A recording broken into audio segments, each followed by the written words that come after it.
So good morning friends, అందరికీ welcome నా ఛానల్కు. సో ఇక్కడ మన ఫ్రెండ్ మిత్రురాలు హరిప్రియ వారు ఏంటంటే ప్రీవియస్ సీటెట్ లోపల అవుట్ ఆఫ్ 150కి 136 మార్క్స్ ఫస్ట్ అటెంప్ట్లోనే వారు సాధించడం అనేది జరిగింది. చాలా గొప్ప విషయం, ఎందుకంటే ఫస్ట్ అటెంప్ట్లోనే మనకు పేపర్ 1లో వారు సాధించారు. చాలా చాలా మంచి విషయం. అయితే వారితో మాట్లాడుతున్నప్పుడు ఇట్లా ఎవరైతే సీటెట్ రాయబోతున్నారో మీరు ఎట్లా ప్రిపేర్ అయ్యారు, అదేవిధంగా ఏ బుక్స్ చదివారు, తర్వాత ఎట్లా ప్రిపేర్ అయితే బాగుంటుంది మొదల అంశాలపైన ఇట్లా ఎవరైతే రాయబోతున్నా మన మిత్రులు ఉన్నారో వాళ్ళకి సహాయపడుతుందని వారికి రిక్వెస్ట్ చేయడం జరిగింది. హరిప్రియకు వారు అంగీకరించినందుకు మనందరి తరఫున వారికి ధన్యవాదాలు తెలియజేస్తూ, హరిప్రియ థ్యాంక్ యూ అమ్మ, మీరు మాతో జాయిన్ అవుతున్నందుకు థ్యాంక్ యూ వెరీ మచ్. ఒకసారి మిమ్మల్ని మీరు ఇంట్రొడ్యూస్ చేసుకొని దయచేసి మనకి ఏంటంటే మన మిత్రులకు ఎట్లా ప్రిపేర్ అయితే బాగుంటుంది, ఏ రకంగా మీరు 136 అవుట్ ఆఫ్ 150కి ఫస్ట్ అటెంప్ట్లోనే సాధించారు కదా, తప్పనిసరిగా మరొకసారి మీకు కంగ్రాచులేషన్ తెలియజేస్తూ దయచేసి మీరు మన వాళ్ళతోటి మీ ఐడియాస్ని తెలియజేయాలని కోరుతున్నాను. Thank you, sir. Thank you for providing this opportunity for us, sir. So, నేను Haripriya. I am studying in Government Diet, Vikarabad. ఇప్పుడు సెకండ్ ఇయర్. నేను సీటెట్ ఫస్ట్ అటెంప్ట్లో 136 మార్క్స్ వచ్చాయి. నేను ఎట్లా ప్రిపేర్ అయ్యానంటే ఫస్ట్ సీటెట్ సిలబస్ డౌన్లోడ్ చేసుకున్నాను. So I have gone through the syllabus totally. ఆ సిలబస్ ఏమేమి ఉంది అని ఒకసారి మొత్తం ఐడియా వచ్చిన తర్వాత I have made a plan.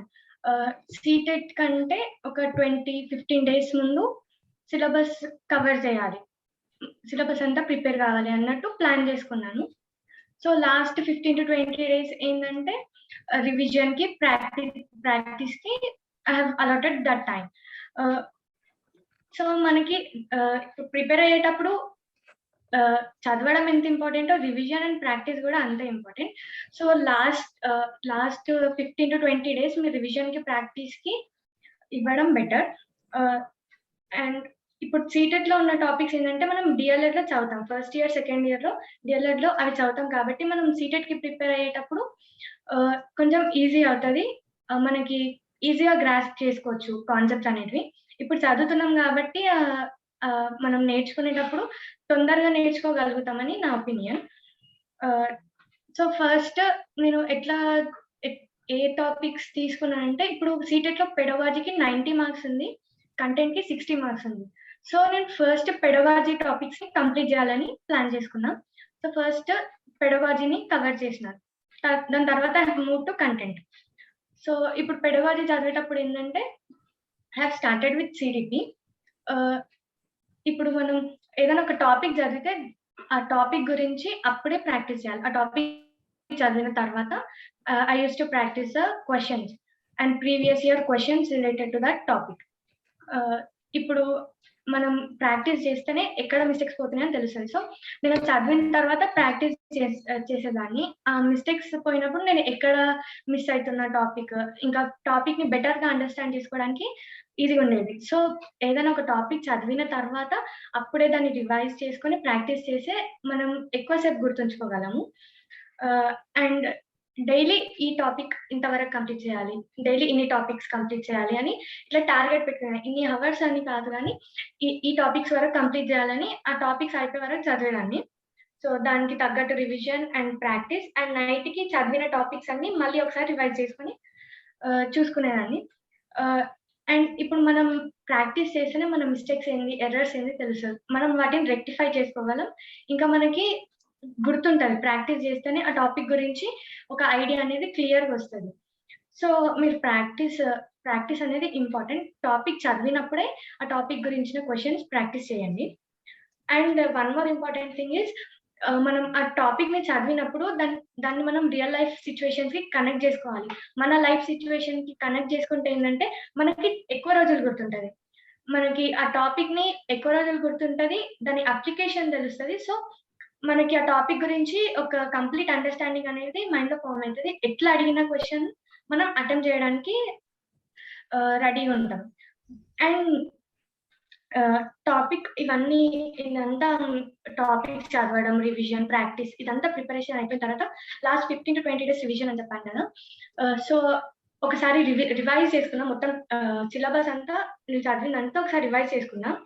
Last 10 days అన్ని ఇయర్స్ క్వెషన్ పేపర్స్ రోజు ఒక క్వెషన్ పేపర్ ప్రీవియస్ ఇయర్‌ది 2 అవర్స్ టైం పెట్టుకొని ఆ 2 అవర్స్‌లో ఎన్ని క్వెషన్స్ అటెంప్ట్ చేస్తున్నా, ఎన్ని కరెక్ట్ అయితున్నాయి, ఎన్ని రాంగ్ అయితున్నాయి, ఏ దానికి ఎక్కువ టైం పడుతుంది, ఎక్కడ నేను లాగ్ అవుతున్నా, ఇవన్నీ తెలుస్తది. లాస్ట్ ఇయర్ ఓఎంఆర్ షీట్‌లో బబుల్ చేయాల్సి ఉంది కదా! సో, 2 అవర్స్ టైం పెట్టుకొని దాంట్లోనే ఓఎంఆర్ షీట్‌లో బబుల్ చేసేదాన్ని. ఎందుకంటే ఈజీగా ఉంటది ఎగ్జామ్‌లో. ఎందుకంటే బబ్లింగ్ చేయడం తొందరగా చేయొచ్చు అని ఫాస్ట్‌గా అప్పుడే ప్రాక్టీస్ ప్రీవియస్ ఇయర్స్ క్వెషన్స్ చేసేటప్పుడే ఆన్సర్ షీట్‌లో ఓఎంఆర్ షీట్‌లో బబుల్ చేసుకుంటూ ఉండేదాన్ని. సో, ఎగ్జామ్‌లో బబుల్ చేయడం తొందరగా అయిపోయింది నాకు. అక్కడ టైం సేవ్ అయిందనమాట. అండ్ మనం ప్రీవియస్ ఇయర్ క్వెషన్స్ చేసేటప్పుడు మనం ఏ సబ్జెక్ట్‌ని ఫాస్ట్ చేస్తున్నామో తెలుస్తది. ఎక్కడ స్లో అయితున్నాం, ఎక్కడ మనం ఇంప్రూవ్ చేసుకోవాలి, ఎట్లాంటి క్వెషన్స్ అడుగుతుర్రు, ఇట్లా స్టైల్ క్వెషన్ పేపర్ ప్యాటర్న్ తెలుస్తది. సో, చదివే ముందు ఒకసారి ప్రీవియస్ ఇయర్ క్వెషన్స్ అబ్జర్వ్ చేసి చదివితే మనకు క్వెషన్స్ ఎట్లా అడుగుతుర్రు, ఏ పాయింట్ నుంచి ఏ క్వెషన్ అడగొచ్చు అని ముందే ఎక్స్‌పెక్ట్ చేయొచ్చు. అంటే ఇవి ఇంపార్టెంట్, అవి కాదు అని తెలుస్తది. అండ్ నోట్స్ అనేది ఇంపార్టెంట్. నేను ఎట్లా చేసుకున్న నోట్స్ అంటే ఒక టాపిక్ చదివినప్పుడు దాని గురించిన ఇంపార్టెంట్ పాయింట్స్ అన్నీ నోట్ చేసుకున్నా. సో దట్ నెక్స్ట్ రివైజ్ చేసేటప్పుడు ఇంపార్టెంట్ పాయింట్స్ చూడంగానే కాన్సెప్ట్ అనేది మైండ్‌లో ఫార్మ్ అయిపోతది. మొత్తం మళ్ళీ ఫస్ట్ నుంచి చదవకుండా ఇంపార్టెంట్ పాయింట్స్ చూడంగానే మన బ్రెయిన్‌లో ఆ కాన్సెప్ట్ అనేది ఫార్మ్ అయిపోతుంటది. సో, ఇది ఓవరాల్ ప్లాన్. సో, నేను ఏం బుక్స్ యూజ్ చేసిన, ఎట్లా చదువుకున్నా అంటే ఫస్ట్ అరిహంట్ బుక్స్‌లో సక్సెస్ మాస్టర్ అని ఉంటది. దాంట్లో సీడీపీ, ఈవీఎస్, ఇంగ్లీష్, మ్యాథ్స్ ఈ 4 సబ్జెక్ట్స్ ఉన్నాయి. ఈ 4 సబ్జెక్ట్స్ ఆ బుక్‌లో ప్రాక్టీస్ చేసిన. అండ్ టాపిక్స్ కూడా దాంట్లో ఎక్స్‌ప్లనేషన్ ఉంది. దాని తర్వాత ప్రీవియస్ ఇయర్ సాల్వ్డ్ క్వెషన్స్ ఉన్నాయి. దాని తర్వాత ప్రాక్టీస్ క్వెషన్స్ ఉన్నాయి. సో, ఇవన్నీ ఇట్లా స్టెప్ బై స్టెప్ చేయడం వల్ల మనం ఎక్కువ సేపు గుర్తుంటది. And previous year question books అనేది కొన్ని దాంట్లో ప్రీవియస్ ఇయర్స్ క్వెషన్స్ అనేవి అటెంప్ట్ చేసిన. అండ్ ఎన్‌సీఈఆర్‌టీ బుక్స్ కంటెంట్ కోసం అయితే EVS, maths, NCERT books refer చేసిన సార్. అంటే ఎన్‌సీఈఆర్‌టీ బుక్స్‌లో నుంచే కంటెంట్ వస్తది కాబట్టి ఈవీఎస్, ఎన్‌సీఈఆర్‌టీ బుక్స్‌లో ఏముందో అదంతా టెక్స్ట్ బుక్స్ అనేది ఓవరాల్‌గా చూసుకోవాలి. ఇంకా మ్యాథ్స్‌లో కూడా ఎట్లాంటి టైప్ ఆఫ్ క్వెషన్స్ అడుగుతుర్రు, ఆ క్వెషన్ పేపర్ చూస్తే మనకి ఎట్లా అడగొచ్చు నెక్స్ట్ అనేది అర్థమైపోతది. కంటెంట్ అనేది ముందు ప్రీవియస్ ఇయర్‌ది చూసి మ్యాథ్స్ మనం ప్రాక్టీస్ చేసుకోవాలి. ఎందుకంటే మ్యాథ్స్ ప్రాబ్లమ్స్ సాల్వ్ చేయడానికి కొంచెం లేట్ అవుతది కాబట్టి ఎట్లాంటి ప్రాబ్లమ్స్ అడుగుతుర్రు, దానికి ఏమైనా షార్ట్ కట్స్ ఉంటే ఆ షార్ట్ కట్స్ నేర్చుకోవాలి. ఇంకా స్పీడ్‌గా కాలిక్యులేట్ చేయడానికి ప్రాక్టీస్ చేయాలి sir. And Telugu Academy books. మన తెలుగు అకాడమీ బుక్స్‌లో pedagogy, EVS, English, maths, Telugu and child development and pedagogy ఈ 5 బుక్స్ మన తెలుగు అకాడమీ రిఫర్ చేశాను. మన తెలుగు అకాడమీ బుక్స్‌లోది అంటే చాలా సీటెట్‌లో కూడా కవర్ అయిపోతది. ఇవి రిఫర్ చేయడం కూడా చాలా యూజ్‌ఫుల్. ఎందుకంటే మనం ఆల్రెడీ తెలుగు అకాడమీ బుక్స్ చదివుంటాం. ఎగ్జామ్స్ కోసమని మన కాలేజ్‌లో చెప్పింటారు. సో, సీటెట్‌కి కొంచెం ఈజీగా చదువుకోవచ్చు. మనం ఆల్రెడీ చదివినాం కాబట్టి తొందరగా చదువుకోవచ్చు. అండ్ మనం కాలేజ్‌లో చేసుకున్న నోట్స్ కూడా ఈ సీటెట్‌కి అనేది యూజ్‌ఫుల్ అయింది. And next YouTube channels. YouTube ఛానెల్స్‌లో పెడగాజీ ఇట్లాంటి వీడియోస్ చూసి నోట్స్ చేసుకునేదాన్ని. ఆ నోట్స్ కూడా ఇంపార్టెంట్ పాయింట్ రాసుకొని మళ్ళా రివిజన్ చేసుకునేటప్పుడు అవి చదువుకుంటే కొంచెం మనకి ఈజీగా ఉంటది. తొందరగా రికాప్చులేట్ చేసుకోగలుగుతాం. సో, సబ్జెక్ట్ వైస్ కనుక మనం ఏది ఎట్లా చదవాలని చూస్తే సీడీపీకొచ్చేసి చైల్డ్ డెవలప్‌మెంట్ అండ్ పెడగాజీ మనకు ఫస్ట్ ఇయర్‌లో ఉంటది. అన్ని థియరీస్ అవన్నీ ఉంటాయి. సో, అవన్నీ మనకి ఆ టాపిక్స్ సీటెట్ సిలబస్‌లో లైన్‌గా టాపిక్స్ ఉంటాయి కదా! టాపిక్ వైస్ ఇంపార్టెంట్ పాయింట్స్ అని నోట్స్ చేసుకోవాలి. ఆ నోట్స్ చేసుకున్న తర్వాత మనం రివైజ్ చేసుకోవడానికి, రికాప్చులేట్ చేసుకోవడానికి ఈజీగా ఉంటది. ఇంకా దాంతో పాటు ప్రాక్టీస్ క్వెషన్స్. మనం ఎంత చదివినా ప్రాక్టీస్ చేస్తేనే మనం ఎంత చదివినామో తెలుస్తది. ఎంత అర్థం చేసుకున్నామో తెలుస్తది. సో, మీరు నోట్స్ చేసుకోండి అండ్ ప్రాక్టీస్. అప్పుడే ఆ టాపిక్‌ది ఎప్పుడు చదివిండ్రో అప్పుడే ప్రాక్టీస్ చేయండి. ఎందుకంటే అప్పుడే మీకు ఎంతవరకు అర్థమైందని తెలుస్తది. దాని గురించి ఇంకా ఎక్కువ తెలుసుకోవాలా, దాని గురించి ఇంకా ఎక్కడి నుంచి తెలుసుకోవచ్చని ఒక ఐడియా వస్తది. And terminology is very important. కొన్ని టర్మినాలజీస్ ఉంటాయి కదా! స్టీరియోటైప్స్ అని అట్లాంటివి అట్లాంటివి నోట్ చేసుకోవాలి. ఎందుకంటే మనం అర్థమైతేనే క్వెషన్ ఎట్లా ఇచ్చినా దాన్ని అర్థం చేసుకోగలుగుతాం. టర్మినాలజీని మనం అర్థం చేసుకోగలగాలి. అండ్ రివిజన్, మనం ఎంత చదివినా రివిజన్. మనం చేసుకున్న నోట్స్ అంతా ఒకసారి మనం మొత్తం ఒకసారి నోట్ చేసుకున్నాక మళ్ళీ దాన్ని ఒక 1 టైమ్ ఆర్ 2 టైమ్స్ రివైజ్ చేసుకొని మళ్ళీ క్వెషన్స్ ప్రాక్టీస్ చేయాలి. అండ్ మ్యాథ్స్‌కొచ్చేస్తే కంటెంట్‌ని ఎంత ప్రాక్టీస్ చేస్తే అంత ఫాస్ట్‌గా చేయగలుగుతాం మనం ఎగ్జామ్‌లో. సో, బేసిక్స్ అనేవి ఇంపార్టెంట్ మ్యాథ్స్‌లో. మనం బేసిక్స్ అన్ని 5థ్ స్టాండర్డ్ వరకే వస్తాయి కాబట్టి టాపిక్స్. ఆ బేసిక్స్ అనేవి మనం పర్ఫెక్ట్‌గా ఉంటే గనక ఫాస్ట్ కాలిక్యులేషన్ చేస్తే మనకు టైం అక్కడ కవర్ అయిపోతది. మ్యాథ్స్ పెడగాజికి తెలుగు అకాడమీ బుక్‌ని రిఫర్ చేయండి. అక్కడ మనకి టీఎల్ఎం ఏది యూజ్ చేసుకోవాలి, ఎట్లాంటి మెథడ్ యూజ్ చేసుకోవాలి, ఇవన్నీ పెడగాజీలో వచ్చేస్తాయి. సో, మనం కంటెంట్ ఏమేముందో తెలిస్తే మనకి టీఎల్ఎం ఏమేమి ఉండొచ్చు అని అదొక ఐడియా వస్తది. సో, ఫస్ట్ మీరు కంటెంట్‌ని మొత్తం చూసుకుంటే ఆ పెడగాజీకి ఎట్లా ప్రిపేర్ కావాలి అనేది తెలుస్తది. మీరు మ్యాథ్స్‌లో ఎన్‌సీఈఆర్‌టీ బుక్స్‌లో 3ర్డ్ టు 5థ్ ఏమేమి టాపిక్స్ ఉన్నాయి, వాటికి ఎట్లాంటి టీఎల్ఎం యూజ్ చేస్తారు, ఇవన్నీ తెలుసుకుంటే మనకి పెడగాజీ సాల్వ్ చేయడం అనేది ఈజీ ఉంటది. అండ్ ఈవీఎస్ కూడా ప్రీవియస్ ఇయర్ క్వెషన్స్ ఒకసారి చూసుకోవాలి. ఎట్లాంటి కంటెంట్ క్వెషన్స్ అడుగుతుర్రు. ఎన్‌సీఈఆర్‌టీ బుక్స్‌లో చూసి ఇంపార్టెంట్ అనిపించినవన్నీ నోట్ చేసుకోవాలి కంటెంట్ అంతా. సో, మనం అంటే కంటెంట్ అంటే రిమెంబరెన్స్‌కి కొంచెం టైం పడతది. సో, మనం అదంతా నోట్ చేసుకొని మళ్ళీ అప్పుడప్పుడు రివైజ్ చేస్తుంటే మనకు గుర్తుండిపోతది. ఇంపార్టెంట్ పాయింట్స్ అన్ని నోట్స్ చేసుకోవాలి. ఇంకా ప్రీవియస్ ఇయర్స్‌లో అడిగిన కంటెంట్ క్వెషన్స్ కూడా మనం ప్రాక్టీస్ చేసి ఉండాలి. ఎందుకంటే అవి కూడా అడగొచ్చు. అండ్ సేమ్ పెడగాజీ కోసం ఆ కంటెంట్ మొత్తం తెలిస్తే ఎట్లాంటి టీఎల్ఎం యూజ్ చేయాలి, ఎట్లాంటి స్ట్రాటజీ యూజ్ చేయాలి, మనం ఎక్కడ ఏ టీఎల్ఎం యూజ్ చేస్తే బావుంటది, ఎట్లా చెప్తే అర్థమైతది, ఇవన్నీ మనకి అర్థమైపోతుంటాయి కంటెంట్ చదువుతుంటే. అండ్ పెడగాజీ కోసం కూడా ఈవీఎస్ మన తెలుగు అకాడమీలో ఉంటది కదా! అది చదివితే సరిపోతది. అండ్ యూట్యూబ్‌లో కూడా చాలా ఛానెల్స్ ఉన్నాయి. I followed let's learn. దాంట్లో సీడీపీ గాని, పెడగాజీ గాని వీడియోస్ చూసిన. అండ్ ఈవీఎస్ కోసం మన ప్రైమరీ బుక్స్ కూడా చదవచ్చు. ఎందుకంటే కొన్ని టాపిక్స్ సేమ్ ఉంటాయి కదా! అవి కూడా కవర్ చేసుకోవచ్చు. అండ్ సీడీపీ చెప్పిన English and Telugu language 1 and language 2 అంటే మీకు ఏది ఎక్కువ గ్రిప్ ఉంటే ఏ సబ్జెక్ట్ పైన అది తీసుకుంటే బెటర్. ఎందుకంటే పేపర్ 1 కొద్దిగా హార్డ్ ఉంటది. పేపర్ 2 ఈజీ ఉంటది. మీకు పేపర్ 1గా ఏది ఎక్కువ గ్రిప్ ఉంటే అది తీసుకోండి. And English pedagogy and Telugu pedagogy మన తెలుగు అకాడమీ బుక్స్‌లో ఉంది. అండ్ ప్రీవియస్ ఇయర్ క్వెషన్స్ పెడగాజీలో ఎట్లా అడుగుతుర్రు, ఎట్లాంటి టైప్ ఆఫ్ క్వెషన్స్ అడుగుతుర్రు, ఇవన్నీ చూస్తుంటే మనకి అర్థమైపోతుంటది. ఎట్లా నేర్చుకోవాలి, ఎట్లాంటి స్టైల్ యూజ్ చేయాలి అనేది అర్థమైతుంటది. ఇంకా తెలుగు కూడా సేమ్. అండ్ ప్యాసేజెస్ పోయెమ్ విషయానికొస్తే ఫస్ట్ పెడగాజీ చేసి తర్వాత ప్యాసేజెస్ సాల్వ్ చేయడం బెటర్. ఎందుకంటే టైం అక్కడ ఎక్కువ తీసుకుంటది. ప్యాసేజ్ చదివి క్వెషన్స్ అటెంప్ట్ చేయడానికి టైం తీసుకుంటది. సో, మనం లాస్ట్‌కి ప్యాసేజ్‌ని సాల్వ్ చేయడం బెటర్. ఎందుకంటే ఆ ప్యాసేజ్‌ని వెతుక్కుంటూ టైం వేస్ట్ అయిపోతే మళ్ళీ మనం నెక్స్ట్ క్వెషన్స్‌ని సాల్వ్ చేయడానికి టైం ఉండదు. సో, నేనేం చేసినా అంటే ప్యాసేజెస్‌ని, పోయెమ్స్‌ని లాస్ట్‌కి సాల్వ్ చేసిన. పెడగాజీ క్వెషన్స్‌ని ఫస్ట్ చేసిన. ఎందుకంటే మళ్ళీ ప్యాసేజ్ చాలా పెద్దగుంటది కాబట్టి మనం దాంట్లో టైం వేస్ట్ అయ్యే ఛాన్సెస్ ఉంటాయి. So, first pedagogy questions and then passages, poems solve చేయడం బెటర్. అండ్ టైమ్ మేనేజ్‌మెంట్‌కొస్తే మీరు ఏ సబ్జెక్ట్‌కి ఎంత టైం అలాట్ చేసుకుంటారని చూసుకోండి. ఇది చాలా ఇంపార్టెంట్. ఎందుకంటే మనం టైం మిస్ అయిపోతే మనకు వచ్చిన క్వెషన్స్ కూడా అటెంప్ట్ చేయలేకపోతాం.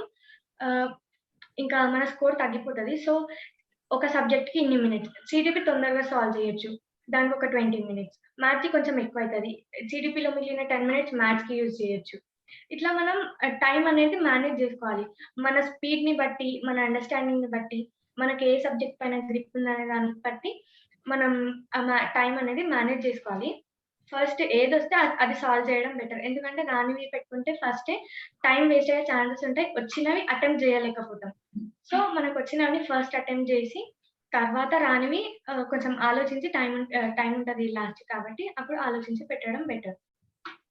అండ్ ప్రీవియస్ ఇయర్స్‌ది చాలా ఇంపార్టెంట్. ఎందుకంటే సీటెట్‌లో చాలా రిపీట్ అవుతుంటాయి గదా! So, previous year questions papers అనేది టైమర్ పెట్టుకొని కంపల్సరీ ప్రాక్టీస్ జేయాలి. ప్రీవియస్ ఇయర్ ప్రాక్టీస్ జేయడం వల్ల చాలా బెనిఫిట్ ఉంటది. ఆహ్, ఇంకా, ఇంకా మీ దగ్గర ఏం అవైలబుల్ రిసోర్సెస్ ఉంటే చదవడానికి అవన్నీ యూజ్ జేసుకోవడం బెటర్. అట్లనే ఎక్కువ రిసోర్సెస్‌కి పోకుండా ఉన్న ఉన్న రిసోర్సెస్‌ని పర్ఫెక్ట్‌గా యూజ్ జేసుకోవాలి. ఉన్న టైంని వాల్యుయబుల్‌గా మనకి ఎంత టైం ఉంది? ఇప్పుడు 2 మంత్స్ టైం ఉంది. సో, మనం దీంట్లో ఎన్ని రోజుల్లో కంప్లీట్ చేయగలము? ఎన్ని రోజులు రివిజన్‌కి పడతది? ఎన్ని రోజులు ప్రాక్టీస్ చేయాలి? అంటే మన స్పీడ్‌ని బట్టి. ఇప్పుడు కొంతమంది కొంచెం స్లోగా చదువుతామంటే ఒక 40 డేస్ దానికి, 20 డేస్ రివిజన్ అండ్ ప్రాక్టీస్. ఒకవేళ తొందరగా చదువుతామంటే 30 డేస్‌లో ప్రిపరేషన్ అయ్యి, మళ్ళీ 15 డేస్ రివిజన్, 15 డేస్ ప్రాక్టీస్. ఇట్లా మనం మన స్పీడ్‌ని, మన గ్రాస్పింగ్ పవర్‌ని బట్టి మనం టైమ్ డివైడ్ చేసుకుంటే బావుంటది. Thank you Haripriya. చాలా క్రిస్పీగా బాగా చెప్పారు. అదే విధంగా మనకేంటంటే మీరు అన్నట్టు టైం అనేది మనకు ఓన్లీ ఆల్మోస్ట్ మనం 2 మంత్స్ అని అనుకోవాల్సి వస్తుంది కదా. 2 నెలలే ఆల్రెడీ మనకి అలా 4th డేట్ కాబట్టి మనకు టైం అనేది చాలా తక్కువ. అంటే 2 మంత్స్ తక్కువేం కాదు. మీరు Yes. అన్నట్టు మంచిగా ఆల్రెడీ చదువుకున్నదే రెగ్యులర్ గా మనం డిఎడ్ బిఎడ్ కంప్లీట్ చేస్తాం కాబట్టి అప్పుడు ఇప్పుడు కొత్త టాపిక్స్ ఏం లేవు. Yes. పేరుకి ఏంటంటే ఫర్ ఎగ్జాంపుల్ మనం ఈటెట్ రాస్తున్నాం కానీ సిలబస్ అంతా దాదాపు మనకు చాలా వరకు చదివిన టాపిక్స్ ఉన్నాయి. కొన్ని టాపిక్స్ మాత్రం బహుశా కొన్ని కొత్త కొత్త టాపిక్స్ లాగా అనిపించవచ్చు. వాటికి కొంచెం టైం తీసుకునే అవకాశం ఉంటుంది. అదే రకంగా మనకు మరి అంటే మీరు అన్నారు కదా, ఫర్ ఎగ్జాంపుల్ 1 మంత్ టైమే తీసుకుంటా, 1 మంత్ ఒకవేళ టైం తీసుకుంటే ఇప్పుడు దేనికి మీరు అంటే ఫర్ ఎగ్జాంపుల్ ఒకవేళ మీరైనట్టయితే ఫర్ ఎగ్జాంపుల్ ఈ 5 సబ్జెక్టులు ఉన్నాయి కదా, CDP child development and pedagogy, అదేవిధంగా లాంగ్వేజ్ 2 ఉన్నాయి, తర్వాత మ్యాథమెటిక్స్ ఉంది, ఈవీఎస్ ఉంది కదా, దేనికి ఎంత టైం ఎన్ని రోజులు కేటాయిస్తే బాగుంటుంది ఫస్ట్ స్టడీస్ కు ఒకసారి అంటే కొంచెం కొద్దిగా వివరంగా కొద్దిగా ఐడియా దొరుకుతుంది. అంటే నేనైతే ఫస్ట్ సిడిపి చదివేదాన్ని సార్. ఎందుకంటే అదే పెడగాజీ మళ్ళీ సబ్జెక్ట్స్‌లో కొంచెం రిపీట్ అవుతుంటది. కొన్ని సేమ్ టాపిక్స్ వస్తాయి. సో, మనం ఆ టాపిక్స్‌ని, ఈ టాపిక్స్ కవర్ చేస్తాయి కాబట్టి ఫస్ట్ సిడిపి చేయడం వల్ల దాంట్లో కూడా కొన్ని టాపిక్స్ కవర్ చేసుకోవచ్చు. దాని తర్వాత next I'll go with maths, EVS and languages. ఇప్పుడు సిడిపికి కొంచెం ఎక్కువ టైం ఇస్తే బెటర్. ఎందుకంటే అది క్లియర్ అండర్‌స్టాండింగ్ ఉండాలి. అది క్లియర్‌గా ఉంటేనే మనం నెక్స్ట్ వేరే సబ్జెక్ట్స్‌కి కూడా యూజ్ అయితది. అక్కడ టైం కవర్ చేసుకోవచ్చు. మార్క్స్ స్కోర్ అయితే అక్కడ గూడా. సో, సిడిపికి కొంచెం ఎక్కువ టైం ఇస్తా. And next maths, EVS, language and languages 2 languages. Okay అమ్మా. ఇప్పుడు ఫర్ ఎగ్జాంపుల్ మనకు అంటే మొత్తానికి 30 డేస్ కనుక ఆ కేక్‌ని కనుక డివైడ్ చేస్తే ఏమైతుందంటే 5 సబ్జెక్టులు కాబట్టి 5 6ల 30 అవుతుంది. అంటే దేనికి Yes, 6 sir. డేస్ వస్తుంది కదా. అవును ఒకవేళ సార్. 6 డేస్ లేదు, మనం మీరు అన్నట్టు కొంచెం కొద్దిగా స్లోగా చదువుతున్నాం అనుకుంటే 40 డేస్ అనుకుంటే 5 8 40 8 డేస్ వస్తుంది. 6 డేస్ ఆర్ 8 డేస్ సబ్జెక్ట్కి Yes. వస్తుంది, అవునా కాదా? అవును సార్. అప్పుడు మనము సిడిపికి చైల్డ్ డెవలప్మెంట్ అండ్ పెడగాజీకి అంటే ఎన్ని రోజులు పెంచుకోవచ్చు? మీరు అన్నారు కదా సిడిపి అనేది కొంచెం మంచి అండర్స్టాండ్ అయితే మిగతా దగ్గర కూడా చాలా హెల్ప్ అవుతుంది, నో డౌట్ అది. అంటే ఫర్ ఎగ్జాంపుల్ మామూలుగా ఎట్లా మనం ఒక 10 డేస్ ఇచ్చుకోవచ్చా లేదా 8 డేస్ ఇచ్చుకోవచ్చా? ఒకవేళ 30 డేస్ అయితే ఇంకొక 2 డేస్ పెంచుకోవచ్చా? ఎట్లా చేస్తే బెటర్? అవును సార్. సిడిపికి కొంచెం ఎక్కువ డేస్ పెంచుకోవడం బెటర్ సార్. ఎందుకంటే అది మనకి మంచిగా అర్థం కావాలి సిడిపి. అది చాలా అంటే వేరే సబ్జెక్ట్స్‌కి కూడా యూజ్‌ఫుల్ అయితది. మన స్కోర్ కూడా ఇంక్రీజ్ అవుతది కాబట్టి సిడిపికి కొంచెం ఒక 2, 3 డేస్ ఇంక్రీజ్ చేసి వేరే సబ్జెక్ట్స్‌కి తగ్గించుకున్నా, లేకపోతే రివిజన్ టైమ్‌లో అది కవర్ చేసుకున్నా సరిపోతది సార్. అవును. ఎందుకంటే మీరు అన్నట్టు ఒకటి ఫర్ ఎగ్జాంపుల్ 30 డేస్ మనం పీరియడ్ అనుకున్నా కూడా అన్నిటికీ 5 6 6 డేస్ వస్తుంది కాబట్టి ఒక్కొక్క దాంట్లో హాఫ్ డే కట్ చేసినా కూడా 3 రోజులు దాదాపు 3 డేస్ మనకు అట్లా వస్తుంది కదా. ఆల్మోస్ట్ 9 డేస్ వస్తుంది మనకు. 1 డే కూడా కాదు, హాఫ్ డే పెట్టుకున్నా కూడా ఒక 8 days 8.5 days అట్లా వస్తుంది. సమయాన్ని బట్టి అవసరమైతే ఇంకొక హాఫ్ డే పెంచుకొని మీరు అన్నట్టు మిగతా ప్రాక్టీస్ దగ్గరను అక్కడ కవర్ చేసుకోవచ్చు. అవును. అంటే మనకు ఏంటంటే మనకు CDP child development and pedagogy మంచి స్కోరింగ్ కదా, ఆల్మోస్ట్ 30 స్కోర్ చేసుకోవచ్చు. మీకు ఎన్ని వచ్చాయమ్మా సిడిపిలో? సిడిపిలో 29 వచ్చింది సార్. ఓ వెరీ గుడ్. 29. ఏం ప్రిపేర్ అయ్యారు సిడిపికి? జనరల్ గా ఏం చదివారు? అంటే సిటెట్ సిలబస్ లో టాపిక్స్ లైన్ ఇచ్చారు కదా సార్, ఆ టాపిక్స్ అన్ని లైన్ గా యూట్యూబ్ లో, ఇంకా మన తెలుగు అకాడమీ బుక్ లో, కాలేజ్ లో సార్ చెప్పిన నోట్స్, అరిహన్ బుక్స్ లో ఈ practice questions, previous year questions practice చేసిన సార్. సరిపోయిందా? మనకు తెలుగు అకాడమీ ఒకటి, తర్వాత మీరు అన్నట్టు అరిహంత్ పబ్లికేషన్స్, అదేంది సక్సెస్ మాస్టరా ఏమన్నారు? Success master sir. Success master. Success master అంటే అదే విధంగా ప్రీవియస్ ఇయర్స్ సంబంధించిన ప్రాక్టీసింగ్ పేపర్స్ కూడా మనకు అందులో అవైలబిలిటీ ఉంటాయంట. అవును సార్, అరిహంత్ లో ప్రీవియస్ ఇయర్ క్వశ్చన్స్ కూడా ఉంటాయి సార్. ఇంకొకటి డౌట్ ఏంటంటే డైలీ మనం ఎట్లా అంటే రకరకాల స్ట్రాటజీస్ ఉంటాయి, ఎవరిది వాళ్ళకు ఉంటుంది. అంటే సిడిపి కంప్లీట్ చేసుకున్నాకనే వేరే సబ్జెక్ట్ వెళ్ళారా? ఎట్లా జనరల్ గా మీ ప్లాన్ లో ఎట్లా వెళ్ళారు? ఒక సబ్జెక్ట్ అయిపోయినాక ఇంకో సబ్జెక్ట్ పాస్ అయ్యారా? నేను ఒక అవును సార్, నేను ఒక సబ్జెక్ట్ అయిపోయిన తర్వాత ఇంకో సబ్జెక్ట్ చదివాను సార్. ఒక సబ్జెక్ట్ కంప్లీట్ అయిపోయినాక ఇంకో సబ్జెక్ట్ వెళ్ళారు. అట్లా కూడా మనకు అదే అంటే కొందరు ఏం చేస్తున్నారంటే సైమల్టేనియస్ గా మరి ఏమైనా 2 సబ్జెక్ట్ చదువుకోవచ్చా, ఒకే సబ్జెక్ట్ చదవాలా అనేది కూడా కొంచెం డౌట్స్ ఉన్నాయి మన వాళ్ళకు. అంటే అట్లా కూడా ప్లాన్ చేసుకోవచ్చు, మార్నింగ్ ఒక సబ్జెక్ట్, ఆఫ్టర్నూన్ ఒక సబ్జెక్ట్. కానీ నేను మాత్రం ఒక సబ్జెక్ట్ అయిపోయిన తర్వాత ఇంకో సబ్జెక్ట్ వెళ్ళాను. సబ్జెక్ట్ కంప్లీట్ అయిపోయింది కాబట్టి మనకు ఎందుకంటే అది అయిపోయింది అన్నట్టు, కంప్లీట్ అయిపోయింది అనేది ఉంటుంది, నిమ్మలం అయిపోతుంది. ఇప్పుడు మీరు ఎట్లా ప్రిపేర్ అయ్యారు? ఫస్ట్ సిడిపి అయిన తర్వాత ఏ సబ్జెక్ట్ తీసుకున్నారు నెక్స్ట్ మీరు? సిడిపి తర్వాత ఈవీఎస్ తీసుకున్నారు. అంటే కొంచెం ఏంటంటే మనకు ఏదైతే కమాండ్ ఉంటుందో కమాండ్ ప్లస్ ఈజ్ ఉన్న సబ్జెక్ట్ మొదలు కంప్లీట్ చేసుకుంటే అందులో మనకు 1 వీక్ ఇచ్చిన 6 days అన్నా మనకు ఒకవేళ 4 days కంప్లీట్ అయిపోయింది అనుకోండి, 5 days అయితే టైం మిగులుతుంది, ఇంకో దానికి కూడా టైం మిగులుతుంది, మనకు కొంచెం ఫాస్ట్ గా వర్క్ అయిపోతుంది. మీరు ఎంతమ్మా ఎంపీసా? మీరు మ్యాథ్స్ బ్యాక్గ్రౌండ్. సో అంటే ఒక్కొక్కరికి ఒకటి ఉంటది కదా, సైన్స్ వాళ్ళకు కొంచెం ఈవీఎస్ ఈజీ అనిపిస్తుంది, మ్యాథ్స్ మిత్రులు అయితే మ్యాథమెటిక్స్ ఈజీ అనుకుంటాం. సో అట్లా సిడిపికి వెళ్ళి వాళ్ళకి ఏది సబ్జెక్ట్ ఈజీ ఉంటే దాన్ని మొదలు పికప్ చేసేసుకుంటే అది కంప్లీట్ అయిపోతుంది. అదే విధంగా లాంగ్వేజ్ లాస్ట్ తీసుకున్నారా? ఎట్లా చేస్తారు? లాంగ్వేజెస్ కి లాస్ట్ తీసుకున్నా సార్. ఫస్ట్ సబ్జెక్ట్స్ కంప్లీట్ చేసి దాని తర్వాత లాంగ్వేజెస్ కి, ఎందుకంటే లాంగ్వేజెస్ కి అన్సింగ్ ప్యాసేజెస్, పోయమ్స్ ఉంటాయి కదా సార్, దానికోసం వొకాబులరీ చదవడం అవన్నీ కొంచెం టైం టేకింగ్ ప్రాసెస్ కాబట్టి, అంటే డేలో మనం వొకాబులరీ వింటుంటాం, అవి రోజు నేర్చుకుంటుంటే సరిపోతుంది. ఇప్పుడు మ్యాథ్స్ ఉంది కదమ్మా, ఇప్పుడు సబ్జెక్ట్ గురించి ఆలోచించినట్టయితే ఇప్పుడు మ్యాథ్స్ మీరు ఆల్రెడీ చెప్పారు, మ్యాథ్స్ కు మనం కాంటెంట్ ఏంటి ఎన్సీఆర్టీ బుక్సే చదివారా? ఉంది సార్, అరిహంట్ లో ప్రాక్టీస్ క్వశ్చన్స్ చాలా ఉన్నాయి సార్, అవి ప్రాక్టీస్ చేయడం వల్ల నా స్పీడ్ పెరిగింది. ఎస్ సార్, ఎగ్జామ్ లో కొంచెం ఈజీగా సాల్వ్ చేసిన. అంటే కాంటెంట్ కి మాత్రం మనకు మన టెక్స్ట్ బుక్స్ కూడా అంటే ఆల్రెడీ మన ఏవైతే ఉన్నాయో మనం ఆల్రెడీ అప్పుడు ఉమ్మడి ఆంధ్రప్రదేశ్ లో పట్టిన ఈ టెక్స్ట్ బుక్స్ ప్రీవియస్ గా ఉన్న బుక్స్ అయితే రూపకల్పన జరిగింది. ఇప్పుడు ఏపీలో బుక్స్ మార్చారని చెప్తున్నారు. ఏదైనా బేసికల్ గా ఏంటంటే అప్పుడు మనకి ఎన్సీఆర్టీ బుక్స్ తీసుకొని చాలా వరకు కాంటెంట్ ని కానీ టెక్స్ట్ బుక్ డెవలప్మెంట్ కానీ ఎన్సీఆర్టీ టెక్స్ట్ బుక్స్ ఆధారంగానే మన టెక్స్ట్ బుక్స్ కూడా డెవలప్ చేశారు. మనకు కూడా ఏమో అంటే మనకి అంటే కంప్లీట్ తొలగించుకోవాల్సిన అవసరం ఏం లేదు. మరి ఇప్పుడు ఎన్సీఆర్టీ బుక్స్ ఎట్లా మీరు కొనుక్కున్నారా, డౌన్లోడ్ చేసుకున్నారా, ఎట్లా వీలు పడ్డదమ్మా? ఎన్సీఆర్టీ బుక్స్ కోసం యాప్ డౌన్లోడ్ చేసుకున్నా సార్. యాప్ దొరుకుతుందమ్మా ఎన్సీఆర్టీ బుక్స్? ప్లే స్టోర్ లో యాప్ ఉంటుంది సార్ ఎన్సీఆర్టీ బుక్స్ కోసం. ఎన్సీఆర్టీ బుక్స్ యాప్ దొరుకుతుందా? Yes sir. ఓకే, అది డౌన్లోడ్ చేసుకుంటే మనకు దాంట్లో బుక్స్ చదవచ్చు సార్, దాంట్లో డౌన్లోడ్ చేసుకొని యూనిట్ వైస్ చూసుకోవచ్చు. అంటే పీడిఎఫ్ లో దొరుకుతుందా మనకు? పీడిఎఫ్ లాగా ఉంటుంది. ఓకే, పీడిఎఫ్ లో దొరుకుతుంది. అదే విధంగా ఒకవేళ ఎవరికన్నా వీలున్నట్టయితే ఈ సిబిఎస్ఈ స్కూల్లో కూడా అమ్ముతారు, లేదా సిబిఎస్ఈ ఎన్సీఆర్టీ. ఎందుకంటే నేను అమెజాన్ చూసానమ్మా, అంటే 145 రూపీసే ఉన్నాయి. ఈవీఎస్ మొత్తం చూస్తే 145. మనకి అమెజాన్ లో ఆర్డర్ ఇస్తే తీసుకోవచ్చు. అదే విధంగా మనకి ఏంటి అంటే మ్యాథమెటిక్స్ 205 రూపాయలే, 205 రూపీసే.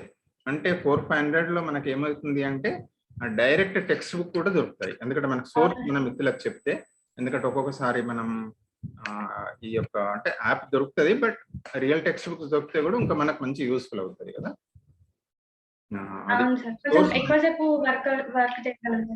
అవును అమ్మా, చెప్పండి మళ్ళొకసారి రిపీట్ చేయండి. బుక్స్ లో ఉంటే కొంచెం ఎక్కువసేపు వర్క్ చేయొచ్చు సార్. ఫోన్ కంటే బుక్స్ డైరెక్ట్ గా ఎక్కువసేపు ప్రాక్టీస్ చేయగలం. ఎందుకంటే ఐస్ కూడా స్ట్రెయిన్ కాదు కదా. అవును సార్. మనకు రియల్ బుక్స్ ఉంటే కూడా ఫీల్ వేరే ఉంటది, మనకు పేజ్ కూడా గుర్తుకొస్తుంది, ఆ కలర్ పేజెస్ ఉంటది, మనం 4 సార్లు తిప్పుతాం కాబట్టి అది కూడా మంచి. సో మిత్రులందరికీ విజ్ఞప్తి, ఎన్సీఆర్టీ టెక్స్ట్ బుక్స్ కూడా చెప్తున్నారు అమ్మాయి, ఆమె ఏదో పీడిఎఫ్ అది ఏదో యాప్ లో డౌన్లోడ్ చేసుకుంటాం అంటున్నారు. నిన్న చూశాను, నేను కూడా ఏంటి అంటే ఈవీఎస్ కి ఆర్డర్ ఇచ్చాను, చూద్దాం ఒకసారి మీకు కూడా చెప్పొచ్చు అని చెప్పేసి. ఈవీఎస్ ఒకటే ఇస్తేనేమో ఈవీఎస్ 145 అన్నాడు, 50 రూపాయలు 60 రూపాయలు మనకు పంపించినందుకు అని చెప్తున్నాడు. తర్వాత మ్యాథమెటిక్స్ 2 కూడా మీకు తెలిసే కంబైన్ చేసుకుంటే 205 రూపీస్ 250 రూపీస్ మ్యాథ్స్ ఉంది. ఎందుకంటే మనకు content is very important, 15 marks ఉన్నాయి కాబట్టి. 30 మార్క్స్ ఉంటుంది సార్. అవునమ్మా, అవును అట్లా ఉంది. మీరు ఇప్పుడు ఇంకొకటి ఏంటంటే మరి లాంగ్వేజ్ కాంటెంట్ ఎట్లా చేస్తారు చిన్న కాంటెంట్ అంటే అన్సీన్ ప్యాసేజెస్ పోయమ్స్ వస్తాయి సార్. మళ్ళీ ఒకసారి చెప్పండి. అన్సీన్ ప్యాసేజెస్ అండ్ పోయమ్స్ వస్తాయి సార్. ఎట్లా ప్రాక్టీస్ చేసుకున్నారు అది ఎట్లా మరి? అవి కూడా అరిహంట్ బుక్స్ లో ఇంకా ప్రీవియస్ ఇయర్స్ వి ప్రాక్టీస్ చేసిన సార్, అన్సీన్ ప్యాసేజెస్ కానీ పోయమ్స్ కానీ ప్రీవియస్ ఇయర్స్ వి ఇంకా అరిహంట్ లో ఇంకా ఎక్స్ట్రా ఇచ్చారు కొన్ని సక్సెస్ మాస్టర్ లో, అవి కూడా ప్రాక్టీస్ చేసిన సార్. గ్రామర్ స్పెసిఫిక్ ఏమైనా బుక్స్ ఫాలో అయ్యారా? గ్రామర్ అంటే గ్రామర్ కి ఏం స్పెసిఫిక్ గా ఫాలో కాలేదు సార్, అంటే గ్రామర్ కి ఎక్కువ స్కోర్ లేదు కదా. సో మనం ప్రీవియస్ ఇయర్ వి ఇంకా ప్రాక్టీస్ సాల్వ్ చేస్తుంటే మనకి ఎట్లాంటివి అడుగుతారు అంటే సేమ్ కామన్ క్వశ్చన్స్ అడుగుతారు, like parts of speech error ఎక్కడ ఉంది, సో అవి మనం ఈజీగా నేర్చుకోవచ్చు. ప్రీవియస్ ఇయర్ సాల్వ్ చేసేటప్పుడే మనం నేర్చేసుకుంటాం సార్. ఇంకా ఏమన్నా మీకు అంటే పర్వాలేదు, థ్యాంక్ యూ అమ్మా, చాలా అంశాలను మీరు చెప్పారు. తర్వాత కూడా ఫ్యూచర్ లో ఇంకేమైనా మన మిత్రులందరూ ఏదైనా ఒక్కొక్కసారి అంటే మనకు వాళ్ళకి ఏమైనా డౌట్స్ వస్తే కామెంట్ బాక్స్ లో మనకు వాళ్ళ యొక్క డౌట్స్ ను చెప్తారమ్మా. వాళ్ళకి ఏమైనా ఉంటే మళ్ళీ ఇంకసారి మిత్రులందరికీ విజ్ఞప్తి, మీకు ఏమైనా డౌట్స్ ఉంటే దయచేసి కామెంట్ బాక్స్ లో పెట్టండి. మళ్ళొకసారి హరిప్రియ వారి చేత లైవ్ తీసుకుందాం, వారి చేత మీకు డౌట్స్ ఏమైనా ఉంటే కూడా అందులో అన్ని కలిపి నేను వారికి పంపిస్తాను క్వశ్చన్స్ ను. మరొక వీడియోలో కూడా మీ డౌట్స్ అన్ని క్లారిఫై చేసే ప్రయత్నం చేద్దాం. సో హరిప్రియ మీకు చాలా థ్యాంక్స్ అమ్మా. ఎందుకోసం అంటే షేరింగ్ కదా, ఇప్పుడు సోషలైజేషన్ ప్రాసెస్ లో ఒకరి అనుభవాలను ఇంకోళ్ళతో పంచుకోవడమే మన తోటి వాళ్ళ యొక్క విజయాన్ని కూడా ఇది చాలా తప్పనిసరిగా సహాయపడుతుంది. ఎందుకంటే ప్రాసెస్ ఆఫ్ దీనిలో మీరు మరొకసారి మీ కంగ్రాచులేషన్స్, ఎందుకంటే 136 మార్క్స్ సాధించడం అనేది ఇట్ నాట్ ఈజీ టాస్క్. అవగానే హరిప్రియ మళ్ళీ మీరు రాస్తున్నారా ఇప్పుడు? Very good. ఇప్పుడు ఏం మీ గోల్ ఏంటిది, ఎన్ని మార్కులు సాధించాలని? అంటే ఎన్ని మార్క్స్ అని కాదు సార్, ఎంత అయితే అంత స్కోర్ చేద్దాం. మళ్ళీ చెప్పండి. అంటే స్పెసిఫిక్ గా గోల్ ఏం పెట్టుకోలేదు సార్, స్కోర్ అని పెట్టుకుంటే మళ్ళీ నాకు స్ట్రెస్ అనిపిస్తుంది. సో నేను నాకు అర్థమైన తర్వాత కాన్సెప్ట్స్ అన్ని కవర్ చేసుకుంటూ నాకు వచ్చినని అటెంప్ట్ చేద్దామని అనుకుంటున్నాను. ఓకే, మళ్ళీ రాయడం వల్ల ఇంకేమైనా లాభం ఉంటుంది అనుకుంటున్నారా చిన్న? అంటే మళ్ళీ రాస్తుండే దీనివల్ల ఇంకేమైనా వేరే మనకు టెట్కి కానీ డిఎస్సి ఏమైనా యూస్ఫుల్ అవుతుంది అనుకుంటున్నారా? మీ ఐడియా ఏమైనా ఉందా? Yes sir, definitely sir. అంటే మనం మళ్ళీ రివైజ్ చేస్తుంటే మనకు అది రిమెంబరెన్స్ పవర్ అనేది పెరుగుతుంటది, మనం ఫ్యూచర్ లో కూడా హెల్ప్ఫుల్ అవుతుందని అనుకుంటున్నాను. ఓకే, విన్నారు కదా మిత్రులారా. ఎందుకంటే మనకు ఇప్పుడు సీటెట్ పేరు సీటెటే, కానీ ఎన్ని ఎగ్జామ్స్ రాస్తే అంత ప్రాక్టీస్ అవుతుంది. రేపు మనకి ఏపీలో కానీ తర్వాత తెలంగాణలో కానీ రాయబోయేట ఎట్లా అంటే మామూలుగా హరిప్రియ చాలా మంచి విషయాన్ని చెప్పారు. ఇన్ని మార్కులు సాధించాలి అంటే స్ట్రెస్ అవుతుంది. సో మార్కుల గురించి గోల్ కాదు, సాధ్యమైనంత వరకు అన్ని క్వశ్చన్స్ సాల్వ్ చేయాలి. అంటే పెట్టుకోవాలి, తప్పేం కాదు. మనకు మంచిగా ఆ గమ్యం పెట్టుకుంటే ఏ క్వశ్చన్ వచ్చినా నేను సాల్వ్ చేయగలుగుతాను, చేయాలి అనేది ఒక గమ్యం పెట్టుకోవాలి. సో దయచేసి మరొకసారి మనందరి తరఫున హరిప్రియకు ధన్యవాదాలు తెలియజేస్తూ, సో మరొకసారి మళ్ళొక సందర్భంలో మళ్ళీ కలుసుకుందాం. అమ్మా థ్యాంక్ యూ అమ్మా, థ్యాంక్ యూ వెరీ మచ్.